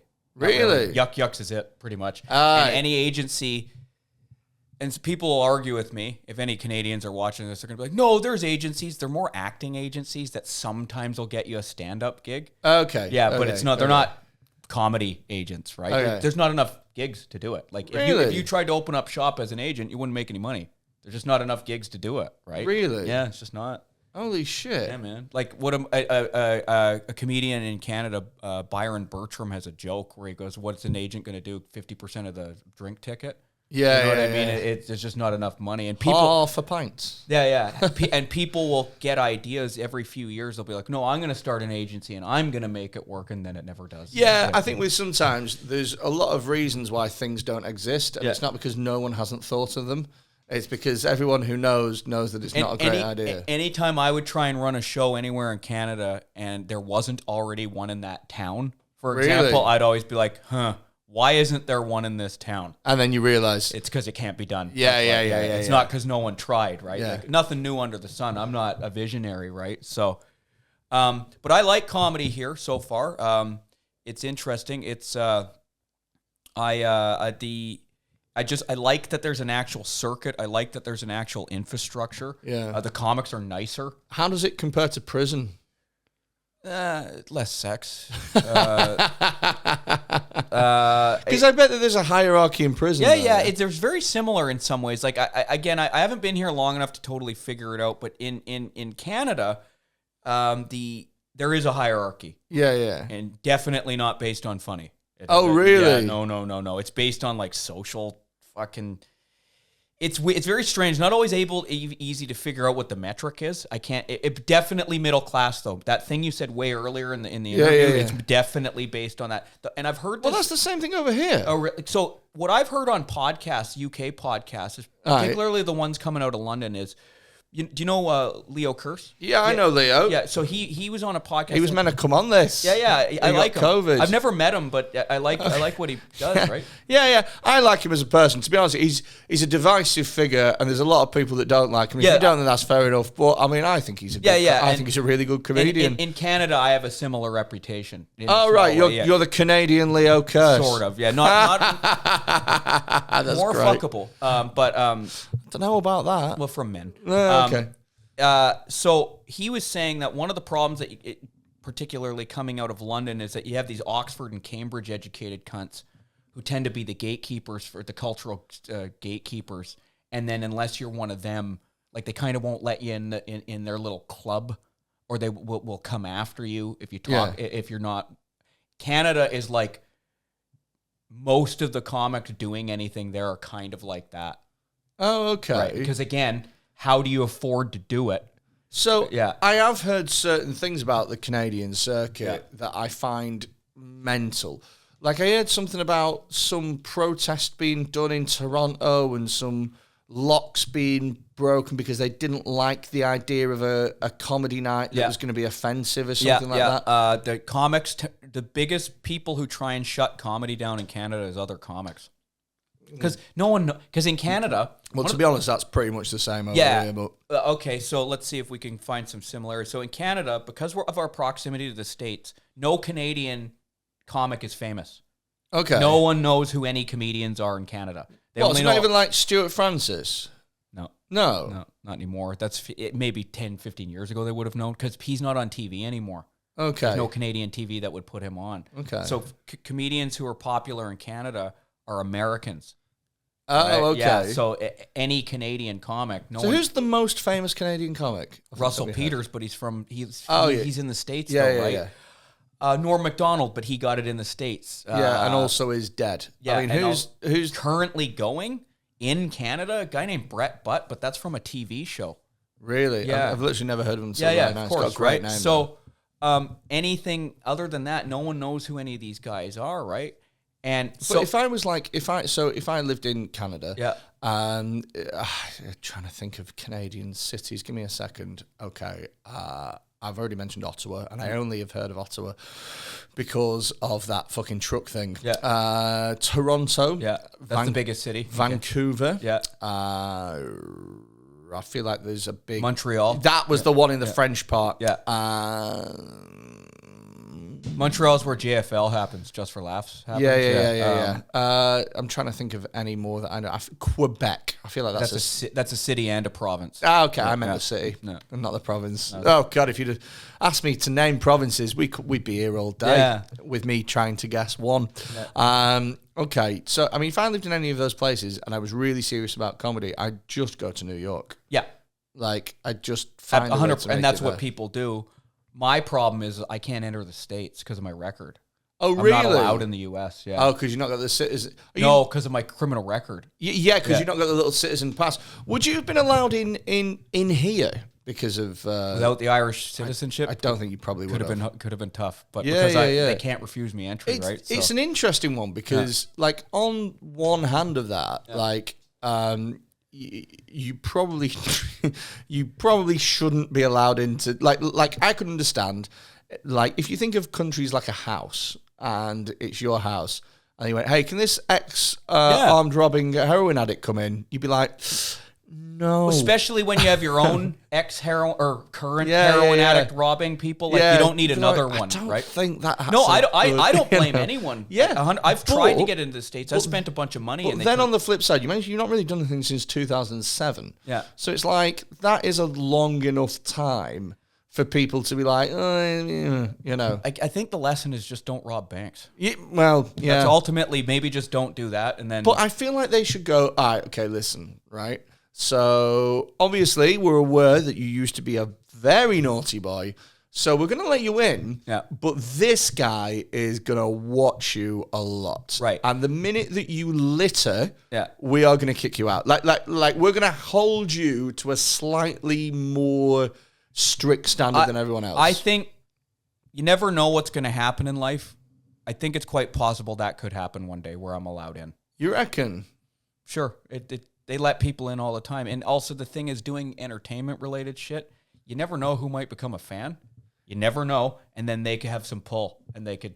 Because the thing is, the thing that... The law that prevents me from entering the States, it's not like a judge or anything needs to overturn. It's administrative. Yeah. And it's just bureaucrats. Yeah. Someone with some pull could like what I do. It's not, this happens in America all the time.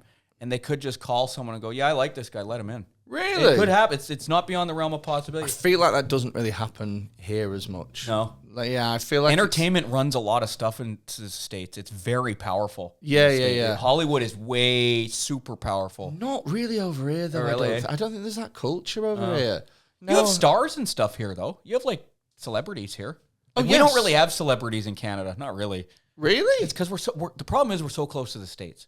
Okay. So they have what's called a brain drain. So But why would we have celebrities when we have the greatest mass media producer in human history right there? Sure, it's like it's kind of it's a lot harder to sort of build your own media culture than it is just to just take that. If you were to go to Canada, one of the things you'd be amazed by, if you were there for 24 hours and just listen to watch TV, it's all fucking American. Really, and you notice it when you come here. Is all of a sudden it's not all American.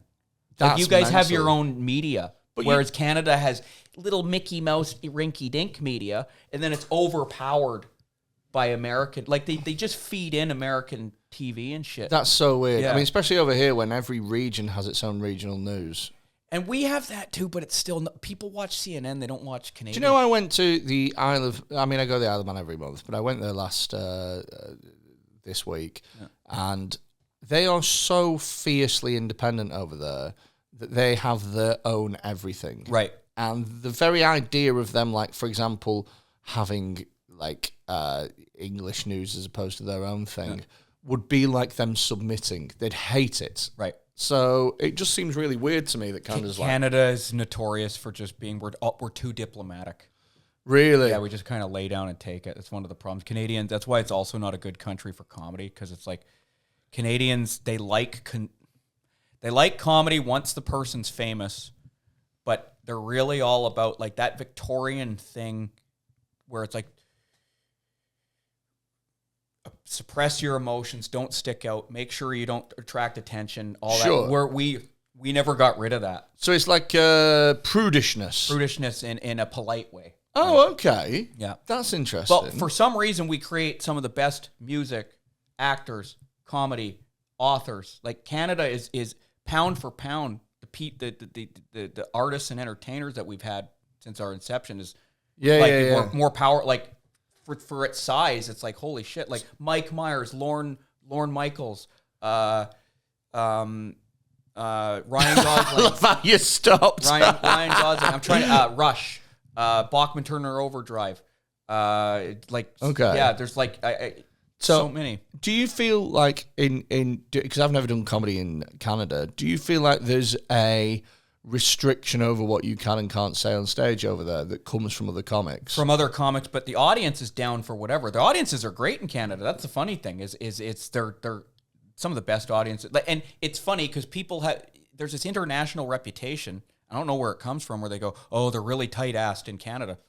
No, not my experience. Really? Yeah, but comics there, for some reason, are fucking just, they're really weird about, they and I think it's back to the scarcity thing, because I think ultimately, if I get rid of you, or tell everyone he's racist, or he's whatever, he sucks, or he bombed, or he whatever, that opens up spots for me. I think ultimately that's where it comes from. Oh, really? Yeah. And they're not necessarily thinking that way, but there's a lot of jealousy. There's a lot of insecurity. And I know that's everywhere. I know that's not unique to Canada. But when you do have more to offer, I think it can modulate it. Okay. And turn it down a little bit. I think that's... First time I met you at Hot Water last year, you started, like you were saying, oh, here's some things you should do. You started giving me tips. They don't do that in Canada. Well, why? They hoard it because... I'm immediately potentially could take gigs from you. Oh, right. It's immediately seen as a threat right away. Okay. Right? So, and I've heard that about the States too. If you go down to the States and we're gigging, you'll be like, hey, talk to this guy, talk to that guy. This guy runs gigs. Talk to this guy. Canada. No way. There's 10 people or 20 people who get all the gigs in Canada. That's really weird. And it's just a scarcity thing, right? Yeah. That's really strange. I mean, I still think that over here people aren't necessarily particularly helpful or anything like that. Maybe it's like I'm in an abused relationship. It's just more, anything. It's more like, I mean, I find sometimes more with like YouTube culture. Yeah. Oh my God, they're incredibly fucking helpful. It's, Yeah. you know, you share this and I'll share that, Right. and you cross promote. I'll come on your channel, you come on my channel. Well, the whole thing is necessitated on that. They've been brought up with this idea that everybody has to come up together. Right. Do you know what I mean? Like Yeah. like a rising tide raises all ships, as Right. it were. Right. I don't think UK comics have the same sort of thing, and I don't think that people are. I don't think they're ready to sort of share their contacts, like their intimate contacts. Right, right. Like if they had the fucking phone number for the guy that books live at the Apollo, they wouldn't be like, "Hey, nice to meet you." Yeah. Write that down. Do you know what I mean? But I don't know, man. I don't know. It's interesting though. It's interesting the differences that you've sort of picked out between UK and America. And maybe Canada. Canada. Quite a bit, because that's the other thing. Canada and America is quite a bit different when it comes to comedy. Now, I've never done comedy in the States, but I know a lot of Americans, and they tell me, like, I know a lot of Canadians who left Canada. I heard that when you start, because I've never done comedy in America, Yeah. but I would love to. One of my dreams is to do comedy in New York. Yeah. Because that's where all my favourite comedians are from. Right. And I'd quite like to do The Cellar and Caroline's and stuff because that's where I've seen all of my heroes do comedy. But I've never done it because, number one, I don't really have the contacts. And number two, because it's such an eminently achievable dream, just book a flight to New York. I've just never bothered. Do you know what I mean? Yeah. It feels like if my dream was like climb a mountain or something, then I'd at least train because I know that I have to You'd train. have to take some preliminary steps to do it. Yeah, but with this, it's like just book a flight. Yeah. You know what I mean? It's a few £100. You could do it now, but it's like, you know, because it's so easy. I've never done it. Right. But yeah, I wouldn't know who to contact over there. But I've heard anecdotally from comics that come over here and things, I've heard that like it's common when they start that they'll do a 3-minute spot to start. Yeah. That's insane. Or pay to play shows too. Someone even said 90 seconds is what they get, like Laugh Factory or something.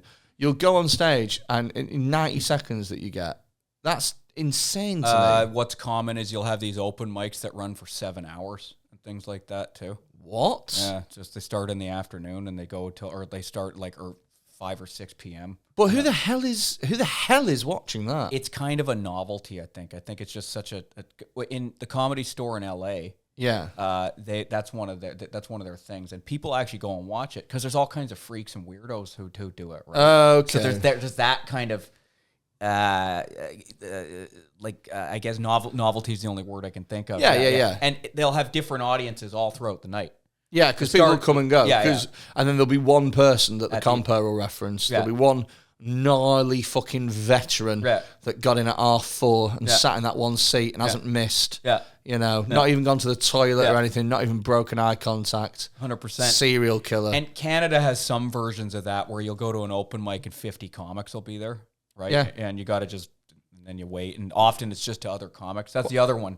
It's really common in North America. When you start, you're only performing for comics. It's There's very no similar as well to London. Right. So the London scene in itself is different to the rest of the country.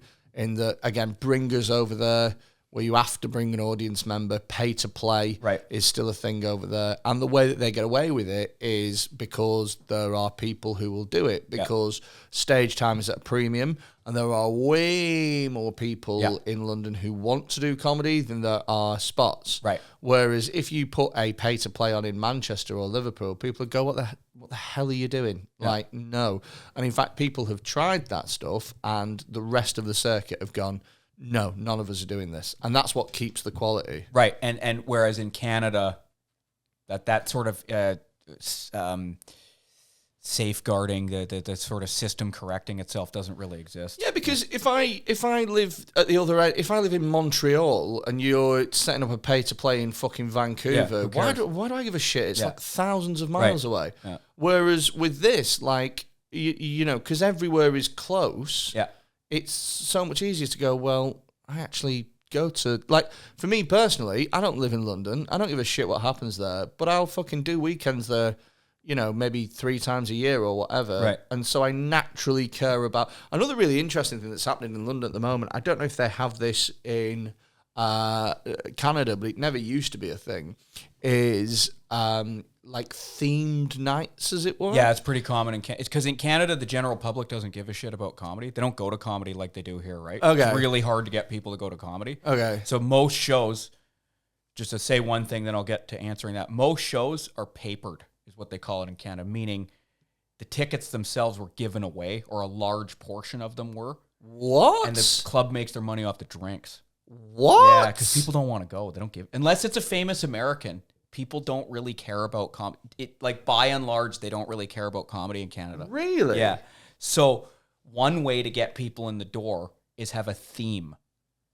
Themes, for some reason, make it more... So what sort of themes? Ladies only, LGBT, black, Dungeons and Dragons. I'm not exaggerating. Dungeons and Dragons comedy. Sci-fi, Star Wars. So dating, a Tinder theme. Like, so Dungeons and Dragons themed comedy gets more people through the door than standard, like some of the best comics in Canada. Oh, dear God, that sounds horrific. And again, the problem is in Canada, unless they don't know anything about Canadian comedy, so it's not part of the culture. That's a massive, massive problem. That's like, it is, when that happens, you have to go, well, our circuit is broken, like fundamentally.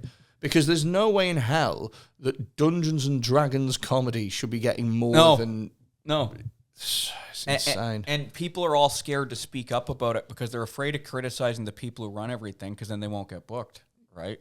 Oh, yeah. So it's just a race to the bottom, isn't it? And it's just around and around you go. And yeah, I mean, there's theme nights over here. There's not really that. They're all open mic nights. Yeah. The themed nights that are like, dating fucking comics. Right. And stuff, Yeah. Tinder tales. Do you have that over here? Something probably similar. Do you know what I mean? Horrible date stories. And it's the kind of thing that you might find in London or whatever. It's fine.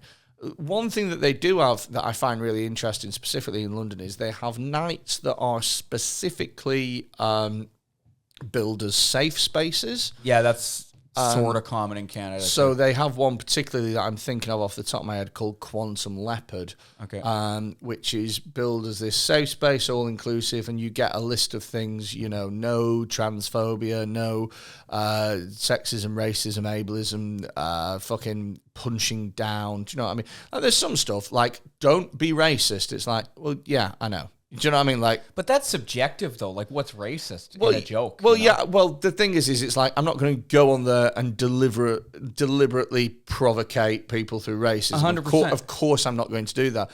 But stuff like no punching down. It's like, what the hell does that even? That's the problem. Who gets to decide if I'm punching down or punching up? Like, do you know? Like what are we? Like, it just seems like a weird system. I've seen people say.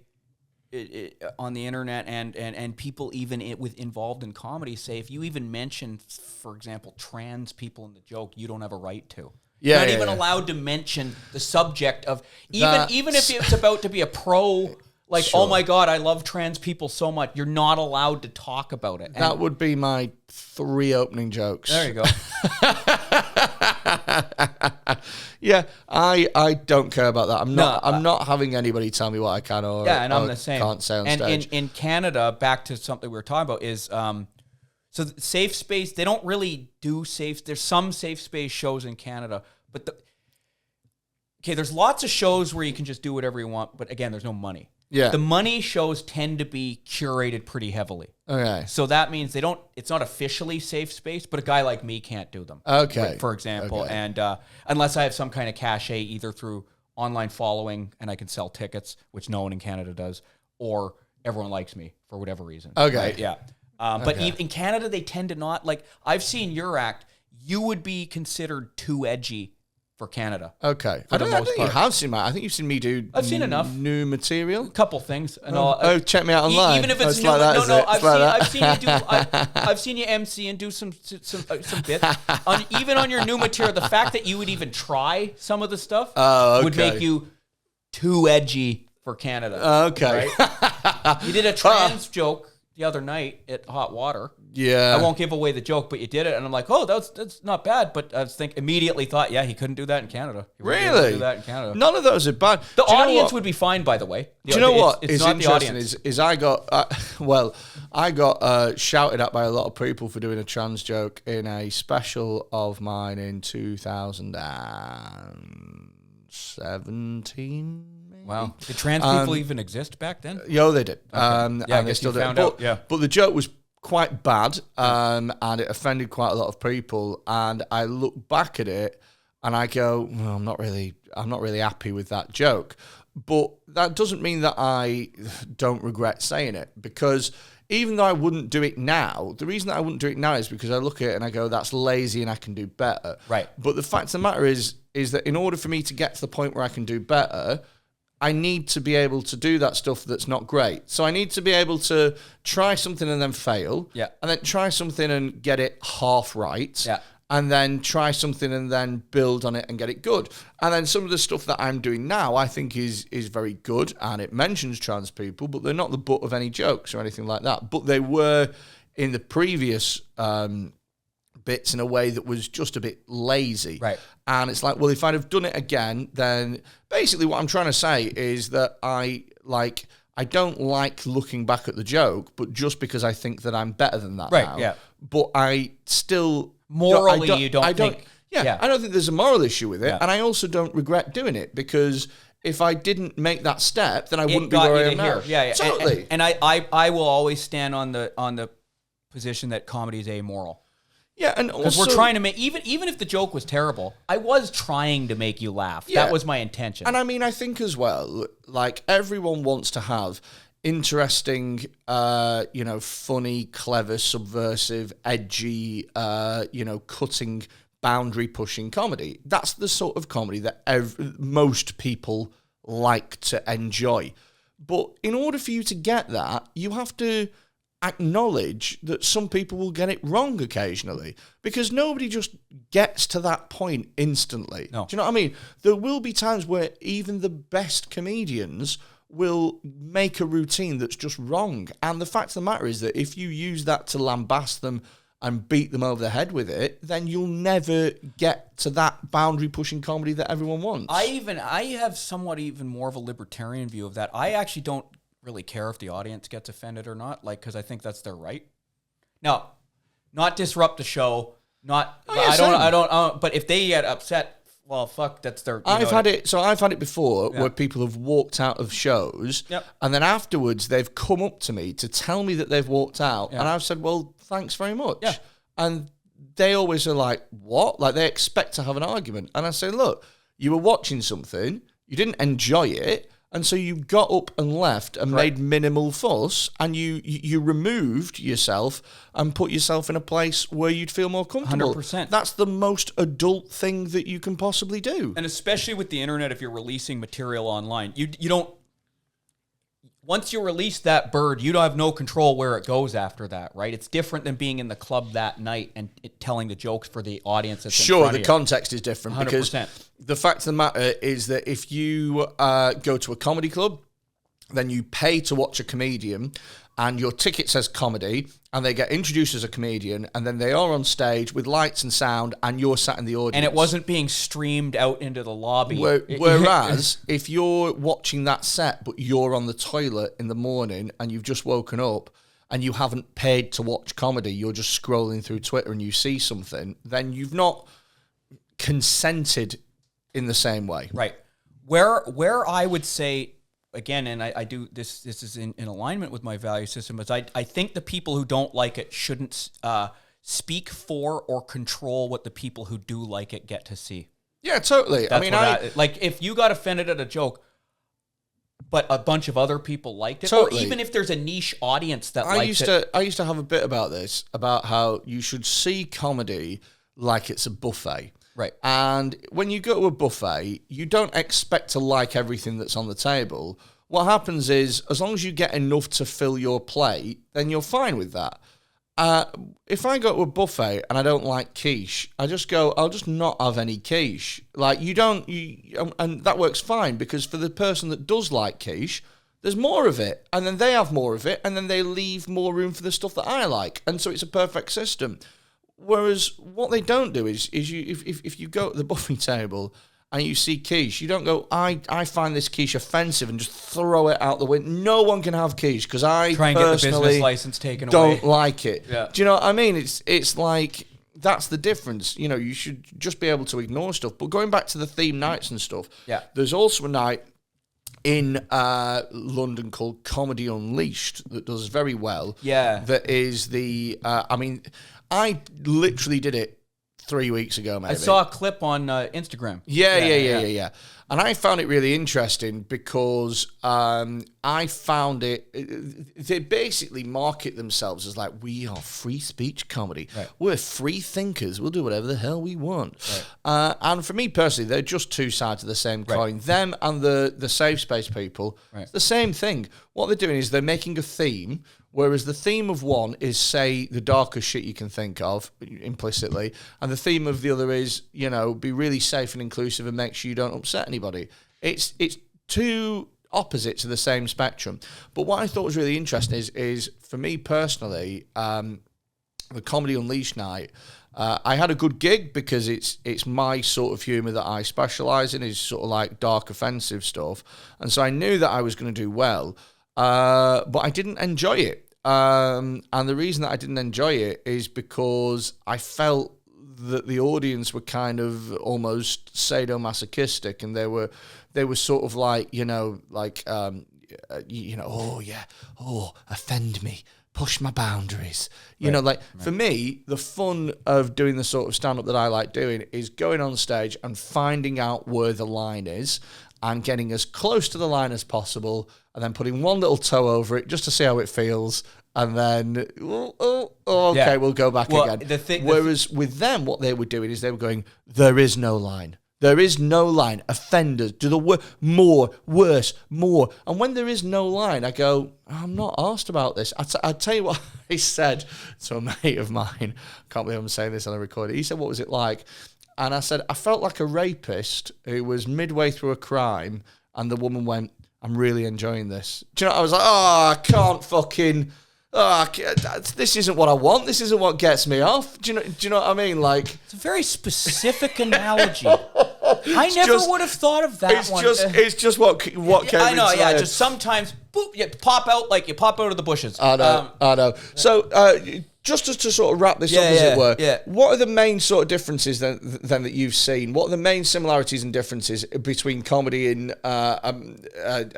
Canada, over in Canada, that place, Canada, and comedy in the UK? There's more money to be made here. You can actually have a career. The comics are, I find, more friendly and helpful. There's more gigs. The biggest one, the general public, the citizens, the people like comedy more culturally. Like, they go to comedy more here. Is there anything that we could learn from Canadian comedy? Is there anything that we need to embrace? I say this with some disclaimers. This is going to be great. I think you guys could use more open mics. Oh, really? Yeah. More stage time would be helpful to get better, because I'm noticing there's not a lot of open mics. Now, the disclaimer is well-run open mics. Sure. Not just Wild West, some idiot maniac comic puts on a show. I have to say, in Manchester and Liverpool, there is more stage time now than there has ever been. That's what I hear, and I'm thinking, this isn't even much. It's at the point now where there is a different night every week, and in some place there's 2 or 3 nights. Never like that. Never, ever, ever. And that's because when I was in Toronto, I was doing 20 sets a week. That's insane. Yeah, and now again, some of those gigs just are horrible. in Toronto, in the Toronto area, and so some of the gigs are horrible. Yeah, some of them are ambush shows where the audience didn't know they were going to be an audience.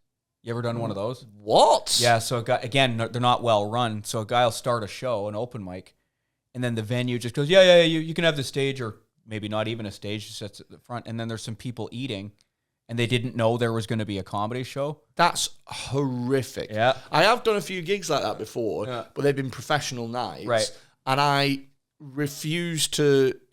I basically I do my set, and then I leave, and I say, look, if you're not enjoying this, then you talk, you do whatever you want. I'm not going to put any rules on you because you haven't entered into a contract to watch comedy. Right. And so if I genuinely believe that if comedy doesn't have a reason to run, then it shouldn't exist. And I always agree with that too. It's it's one of the tragic things about Canadian comedies because so many people just want to be comics. There's too many comics. Too many people want to be comics, and they just go. They're like crackheads. They're just like, stage time, I don't care. And it's like, no, but there's no one watching. Don't care. I have a microphone and one person's looking at me. You know what I mean? And they get high off the adrenaline and go and rob a bank. Well, that's my niche. Give me $1,500. I need a new PA system. But I would say that's something that Manchester could improve on. More open mics. I'm trying to think of anything else. Mostly things are the same as far as that goes. I like the bucket split stuff. That's cool. They don't do that in Canada. Do they not? Nah, people won't pay. When you put a little bit of money into a bucket and go, to be fair, that never used to be a thing at open mics, and then it became a thing after Edinburgh. So cool. When you do Edinburgh, that's an improvement personally. Well, it's quite funny actually because when they do the free shows at Edinburgh, they're not allowed to charge for a ticket, but they are allowed to do a bucket collection at the end. And what they do is they do a little speech, right? And they've worked out through many years of decades of free festival performers, they've worked out the optimal bucket speech to get people. They've worked their pitches, and the pitches is, ladies and gents. Thank you ever so much. If you were to watch this show in the theatre, you would happily pay £10-15 for a ticket. And that's where this is going to go after this. It's going to go touring all over the country. I'm not asking for 15. I'm asking for a tenner. If you're hard done by, then chuck a fiver. If you've only got a couple of quid, you keep it to you because you need it. I'd rather you tweet about it and stuff. Right. But obviously I've got loads of costs that I need to cover. And, I think that £10 is a fair price, blah, blah, blah. And people go, £10 is a fair price. And I watched the comedian Joel Dommett do a free fringe show, and he was making hundreds of pounds a day. And to be fair, he was in one of the best rooms in Edinburgh, and his show was superb. And he was making loads of money off it, right? But what's funny is that really bad shit comics who go up and do the worst hours, they've found the pitch. But what they've done is they've kind of amplified the so they're like, if you were to watch this show in a theatre, then you'd probably pay £1 million. But all I'm asking for is $500,000. Yeah, I'm just asking for 100 English pounds in my bucket, and you think, my God, the brazen cheek on this person. So yeah, that's where it's come from, the whole bucket split thing. It's good just to give acts a bit of petrol and stuff. That's the way and again, because the main reason I moved is because I reached a point in Canada where I'm like, something's got to give with doing comedy. I can't keep doing it like this. I had to go. I had to declare insolvency last year. Really? Because I was like, I went in debt doing comedy, right? And then COVID didn't help that. Sure. And then I'm just like, I can't fucking keep doing this, right? I remember. I don't regret that, by the way. I'm not whining. I see it all as an investment. I remember. I mean, when I first started, I quit jobs that were not letting me do. So, for example, I had a job that I really enjoyed doing.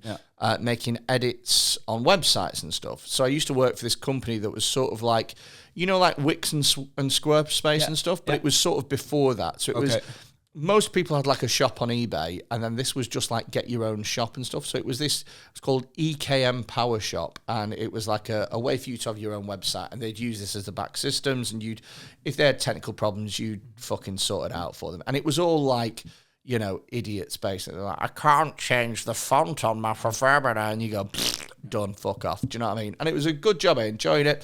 And then they moved to 24/7 support, and they were like, so once in every 3 weeks, you'll be working from 7 p.m. to from 5 p.m. at night till like fucking midnight or whatever. I was like, can't do it. And they were like, but it's a fairly decent job. It's nice. You're happy here. I was like, here's my notice. It's gone.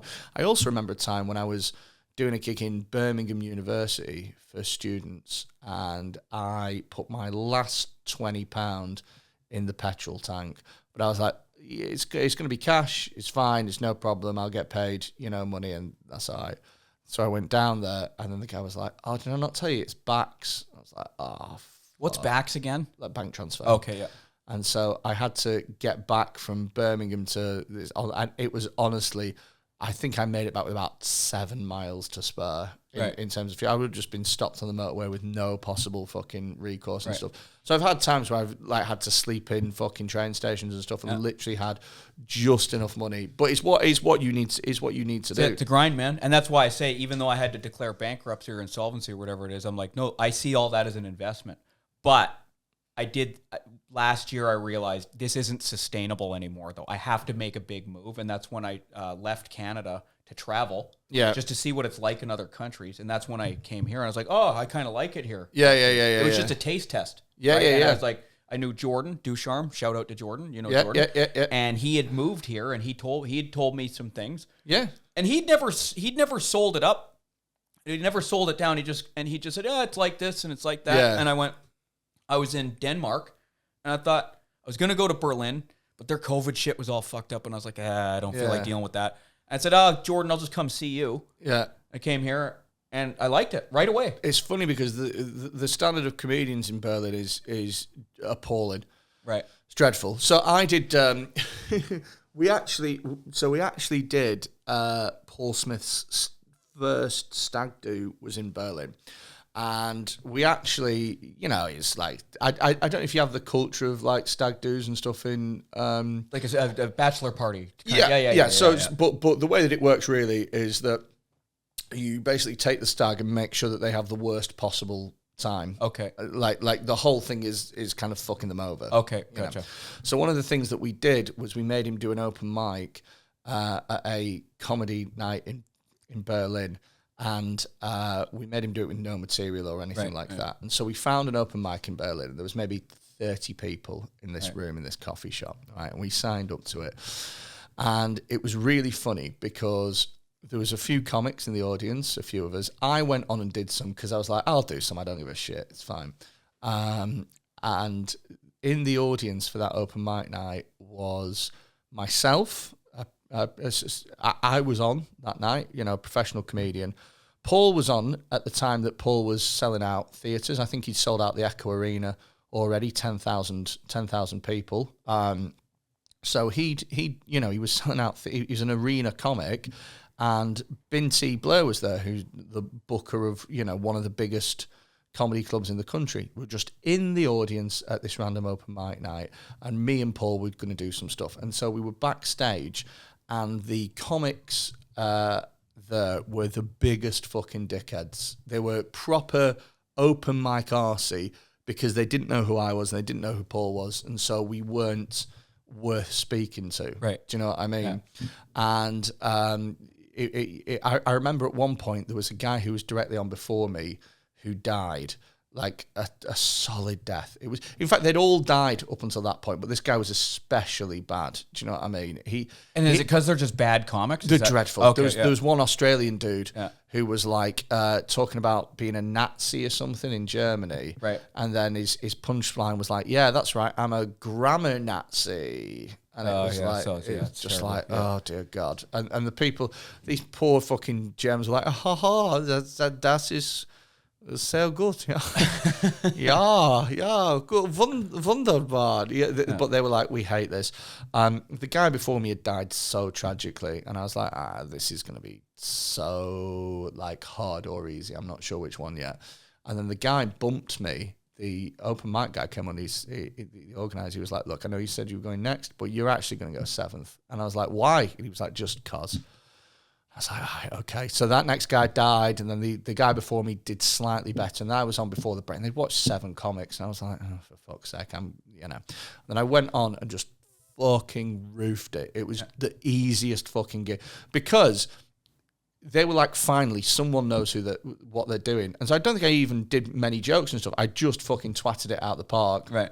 And then afterwards, I came off, and all of the fucking shitty Berlin open mic nights wanted to speak to me because they were like, "How the fuck did you just do that?" Didn't speak to any of them. Right.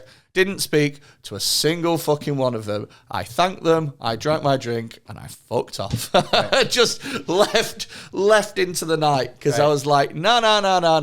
I know your little tricks. I've been doing this. I've probably been doing stand-up for longer than all of them in that room put together. I'd certainly done more gigs than all of them in that room put together. Right. And like none of them wanted to give me the time of day.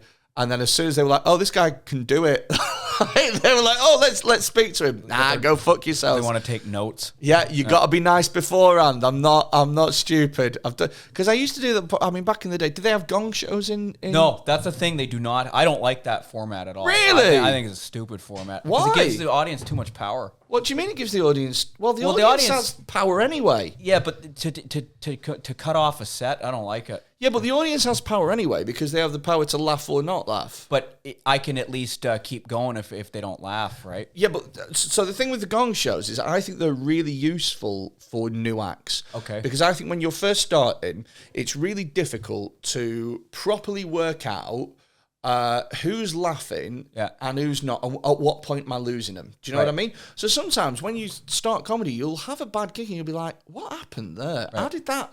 At what point did I lose them? It's not so much. I see what you're saying, and I agree with you there. I think the format encourages bad audience behavior, though, because they don't go there wanting to laugh. They go there wanting to blood. That's the when I did the Frog and Bucket. That's the sense I got is we're not here for comedy. The Frog's the nice one. It was not. I got through, but the story's the brutal one. Yeah, that's what I heard. I heard they'll just gong you you don't even get a word out. And it's just funny. They're just going there to gong. What they like doing basically is it gives you that immediate feedback that that's the bit that I lost them at, right. And also it toughens people up. I think you have to be tough to be able to do this. To be fair, I'm coming in doing these gong shows like almost 10 years in. Yeah, right. I'm not new.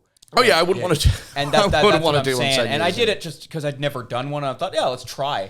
Also, the Frog and Bucket, well, okay, you won't get in trouble, but I get an email back saying you're not allowed to joke about this, you're not allowed to joke about that, you're not allowed to joke about this, what are your pronouns? And I'm just like, I'm not that comic, man. That's really? Yeah. I didn't know that they had that. Yeah. It's in the. It's a form email now, right? Get off. Yeah. Do you do though? Do you do the Frog and Bucket? Yeah, I do, but the weekends. Yeah. So and they don't bother with that. Okay. Yeah. So that's what I got. Right? Well, I actually saw that on a poster recently, not at the Frog, but at like an open mic night. Yeah.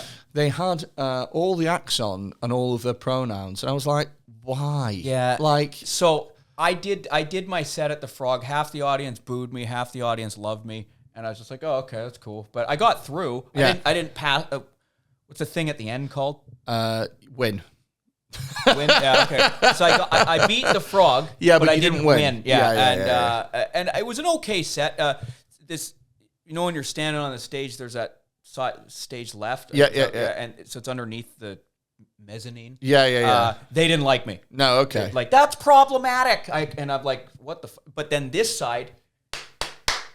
It's really interesting. It's fucking weird. I was the strangest audience react because usually that's problematic crowd drowns out the rest of the crowd. And I had a thing recently, maybe 6 months ago, where I was doing a gig and there weren't many people in. It was like a weekend gig, and I mentioned being straight at the beginning of my set. I don't know why, like in a very pithy comment, not really. Yeah, you should always just talk about the truth. Yeah, well, it was very like just a passing comment. Yeah. And a guy at the front went, "You shouldn't say that. That's offensive." And I went, "What?" And he said, "Straight. That's offensive." And I said, "You're having me on, like you're joking." And he went, "No." I said, "You've got to tell me why with 3 minutes in, it's a weird time for us to do this, but why is it offensive?" And he goes, "Because straight is the opposite of bent, and bent is an offensive term." And I was like, "Yeah, but I didn't say bent. You did. You know what I mean?" So it's offense by proxy. Yeah, exactly. And he was like, "No, but you said straight." That's like that takes a calculus math equation. But do you know, exactly. Which is offensive to Asians. But the funny thing is like he was with his girlfriend, and every gay person that I've spoken to since has been like, that guy is a fucking whopper. Do you know what I mean? Because actual people, he's just been offended on behalf of somebody. That's right. Actual people who are from that community who are like, do you know what? Actually, I'd rather people stop spitting at me. Do you know what I mean? Like, I'd rather be able to walk home safely. That's the interesting thing about that is if there was a bunch of gay people in the audience, it wouldn't have even occurred to them that you said the word straight. No. This guy is making an issue of it now and drawing attention to it. And well, he said as well, I was like, what word do you want to say? He was said, what do you say? Heteronormative. oh, fuck off. And I was like, do you have any idea how many syllables that has? Because I swear it's about 50. And comedy is all based on rhythm and timing. Straight, I can say heteronormative is just, if anything's going to kill fucking... And also as well, like, it's all well and good saying that to you, some sort of, 28-year-old millennial hipster or whatever who's down with all the lingo. But when I do that gig next weekend in a working men's club in Stockport and I use the word heteronormative, they're going to look at me like if you showed a dog a magic trick. You know, they're going to be like, what? So yeah, right, okay, we've done ages on this now. Very quickly before we go, if anyone wants to follow you or find your stuff, Mark, what can they find you on? Instagram, Twitter. Well, you can follow me on Twitter if you want. It's at Mark Hughes comic or comedian, some variation thereof. You'll find me. Okay, yeah, sweet. YouTube, Facebook, Twitter, Instagram. Thank you for listening. We will see you next week. Bye-bye. This podcast has been sponsored by Outlier Distillery. They are the makers of the fantastic Holy Manx White Rum, which is available right now on the Outlier Distillery website for just 34 quid. And there's an extra discount code for everyone that listens to this podcast. Just enter Pigoted at checkout and you get yourself 20% off. Now, this was a company that was actually started in lockdown and they make some fantastic drinks. I am a huge fan of this Holy Manx White Rum. As you can see, I've drunk nearly most of it already. It's a really strong flavour and it goes great in cocktails and daiquiris and rum and cokes. So if you are a big drinker, if you're a fan of alcohol and you like white rum, then get yourself down to Outlier Distillery's website and get your code 20% off by entering Pigoted at checkout. This episode of Pigoted Podcast was sponsored by Taylor's Toys. Now, for OG listeners of the show, you'll know Taylor's Toys. They've been sponsoring us since the beginning. They are a sex toy company that specialise in making high quality produce, like you grow it. You know, they make good products that don't fall apart after a couple of uses, but they're at decent, reasonable prices as well. You can head over to taylorstoys.co.uk right now, check out the amazing range that they've got on offer, and if you enter the discount code PIGOTED at checkout, you get 20% off and you get free delivery on orders over £25. It is a fantastic thing to do, especially with Valentine's Day just round the corner. Head yourself over to taylorstoys.co.uk and spice some things up in the bedroom.